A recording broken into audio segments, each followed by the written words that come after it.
വേറിട്ട കാഴ്ചകൾക്കാണ് കഴിഞ്ഞ ദിവസം തലസ്ഥാന നഗരി സാക്ഷിയായത്.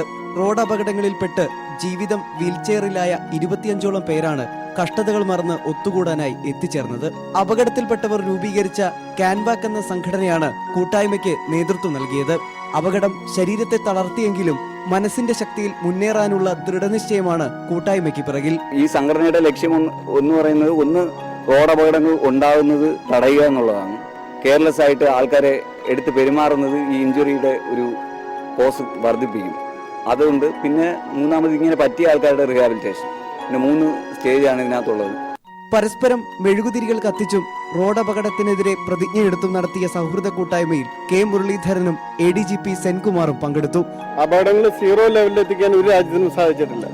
അപ്പൊ അപകടങ്ങൾ ഉണ്ടാകുകയാണെങ്കിൽ അത്തരം അപകടങ്ങളിൽ പെടുന്നവർക്ക് വേണ്ട സഹായങ്ങൾ, അപകടം പറ്റിയ വ്യക്തിയെ എങ്ങനെ ആസ്പത്രിയിലേക്ക് കൊണ്ടുപോകണം, ട്രാൻസ്പോർട്ട് ചെയ്യണം എന്നുള്ളത് വളരെ പ്രാധാന്യമുള്ളൊരു കാര്യമാണ്. അപ്പൊ അത്തരം കാര്യങ്ങൾ നമ്മൾ ശ്രദ്ധിക്കേണ്ടതുണ്ട്, എല്ലാവരുടെയും ശ്രദ്ധയെ കൊണ്ടുവരണം.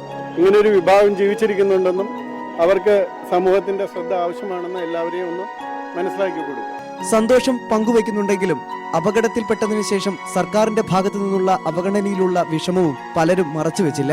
കൂട്ടായ്മയിൽ പങ്കെടുത്തവർക്ക് കരുത്തു പകരാനായി നിരവധി നാട്ടുകാരും വിദേശികളും എത്തിച്ചേർന്നു.